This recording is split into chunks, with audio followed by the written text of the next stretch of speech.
നമ്മളെ പൊരേന്റെ ഉള്ളിൽ കയറി എന്തിനാണ്? പാമ്പിനെ പിടിക്കാന്. ഈ ആര് പാമ്പ് പിടുത്ത കാരണം? വെറുതെ പറയാണെന്ന്. അവിടെ ഒരു പാമ്പ് ഇല്ലായിരുന്നു.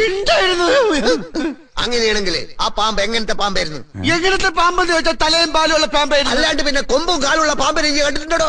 ആ പാമ്പ് എങ്ങനെ ഇരിക്കും എന്നാണ് നമ്മൾ ചോദിച്ചത്. പാമ്പ് ഇരിക്കണല്ലേ, ഏഴതായിരുന്നു. എന്നാൽ ആ പാമ്പ് ഏത് ജാതിയിൽപ്പെട്ട പാമ്പായിരുന്നു? ജാതിയാ?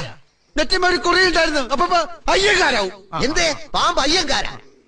തർക്കം വെക്കാണ്ട കാര്യം പറയുന്നത്. ചോദിക്കണ ചോദ്യം ശരിയായിട്ട് ചോദിക്കാൻ പറയും.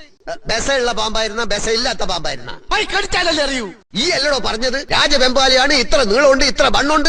നീളത്തിലും വണ്ണത്തിലും എന്ത് കാര്യം ആചാര്യ? കൊത്തിയ മയ്യത്താവൂലേ? പക്കെങ്കിലും നമ്മള് പാമ്പിനെ കണ്ടിട്ടില്ലല്ലോ. കണ്ടിട്ടില്ലേ? കാഴ്ചകളായി പോയി നോക്കി. നമ്മളെ പൊരയില് നമ്മള് പാമ്പിനെ കണ്ടിട്ടില്ല എന്നാ പറഞ്ഞത്. പോയി കാണും. അങ്ങനെ തോന്നുമ്പോ വരാനും പോവാനും നമ്മളെ പൊരയും പറമ്പും പാമ്പിന് പതിച്ചു കൊടുക്കണ. പാമ്പിന്റെ ഇഷ്ടല്ലേ? നമ്മളെ പൊരയില് പാമ്പ് കേറിയിട്ടില്ല. അറിയാം. നമ്മള് കണ്ടിട്ടില്ല. കാണാത്തത് ഉണ്ട് എന്ന് നമ്മൾ വിശ്വസിക്കൂല. ദുബായ് കണ്ടിട്ടുണ്ടോ? ഇല്ല. അപ്പൊ ദുബായ്